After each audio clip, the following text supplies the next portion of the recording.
warahmatullahi wabarakatuh. Perkenalkan, nama saya Rizka Setiarini selaku moderator pada video kali ini. Nah, kali ini kami akan membawakan atau menyampaikan sebuah materi tentang kepariwisataan.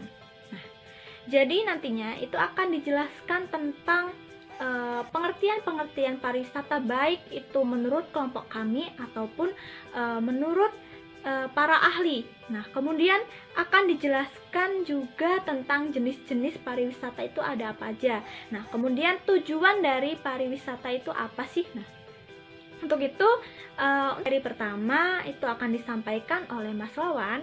Assalamualaikum warahmatullahi wabarakatuh.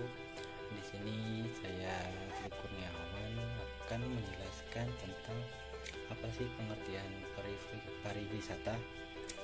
Pariwisata yaitu berpergian dari suatu ke tempat lain, ke satu atau beberapa tempat lain, singgah ataupun tinggal beberapa saat tanpa bermaksud untuk menetap dan kemudian kembali ke tempat asal.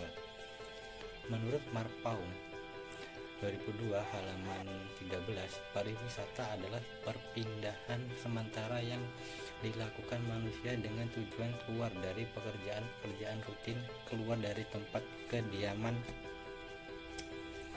Aktivitas dilakukan selama mereka tinggal di tempat yang dituju dan fasilitas dibuat untuk memenuhi kebutuhan mereka. Menurut Kodiat, pariwisata adalah perjalanan dari suatu tempat ke tempat bersifat sementara, dilakukan oleh perorangan ataupun kelompok sebagai usaha mencari keseimbangan atau keserasian. Dan menurut Hungjik, Kirk dan Krab dalam Octavia 2015, pariwisata dapat didefinisikan sebagai keseluruhan jaringan dan gejala-gejala yang berkaitan dengan tinggalnya orang asing di suatu tempat dengan syarat bahwa mereka tidak tinggal di dilakukan suatu pekerjaannya. Baik, demikian yang dapat saya sampaikan. Saya kembalikan ke moderator. Kemudian yang kedua itu tentang jenis-jenis pariwisata. Nah, yang akan disampaikan oleh Mbak Sinta Ridaningrum. Di sini saya akan menjelaskan jenis-jenis pariwisata. Nah, menurut MAPI dalam Pradipta 2013, objek wisata dikelompokkan itu ke dalam 3 jenis, yaitu yang pertama pariwisata alam.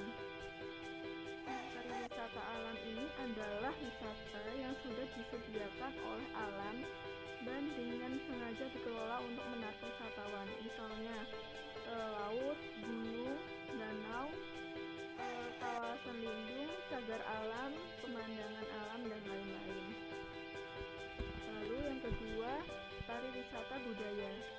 Nah, pariwisata budaya adalah wisata yang bertujuan untuk mengenali hasil kebudayaan setempat, misalnya upacara kelahiran, tari tradisional, pakaian adat, perkawinan adat, upacara turun ke sawah, bangunan bersejarah, museum, dan lain sebagainya.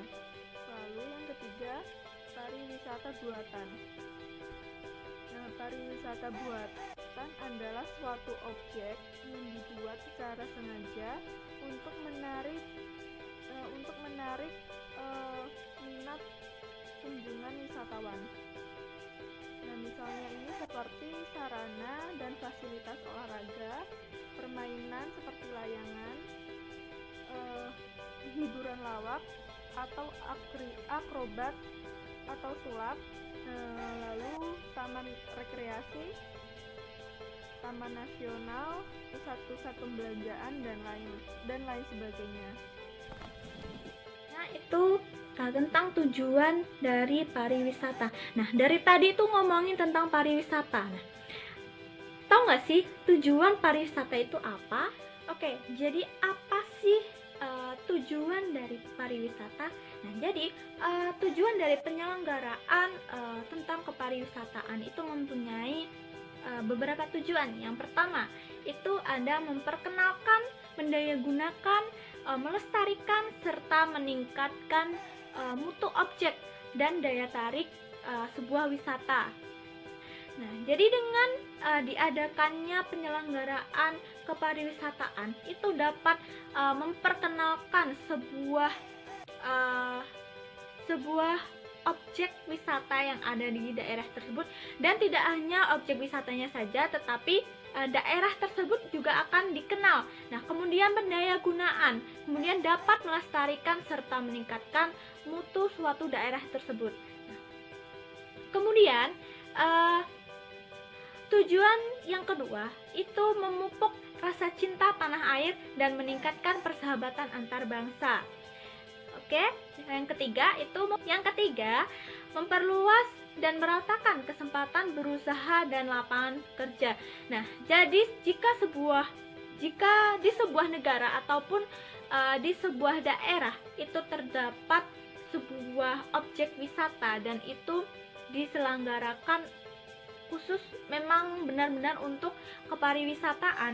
Nah, jadi yang terkena dampaknya itu adalah warga sekitarnya. Nah, jadi tidak hanya sebuah perekonomian saja, tetapi juga sosialismenya masyarakat sekitar itu juga berdampak, juga terkena dampaknya. Kemudian yang keempat, jadi untuk meningkatkan pendapatan nasional dalam rangka meningkatkan kesejahteraan dan kemakmuran rakyat. Nah, jadi dengan adanya kepariwisataan atau dibukanya pariwisataan di sebuah negara atau di sebuah daerah itu dapat meningkatkan perekonomian di sebuah daerah tersebut ataupun negara. Kemudian yang kelima, itu mendorong pendayagunaan produksi nasional. Nah, jadi dari penjelasan yang sudah saya jelaskan tadi itu dapat disimpulkan bahwasanya penyelenggaraan kepariwisataan itu tujuannya itu untuk melestarikan objek wisata, itu memberikan sebuah lapangan pekerjaan sehingga dapat meningkatkan kesejahteraan pada masyarakat dan pendapatan nasional itu sendiri. Kemudian untuk mendayagunakan produksi dalam negeri. Oke, baik, mungkin hanya ini yang kelompok kami dapat sampaikan. Baik itu kurang atau lebihnya kami mohon maaf, dan kepada Allah kami mohon ampun. Saya akhiri, billahi fisabilil haq wastabil khairat. Wassalamualaikum warahmatullahi wabarakatuh.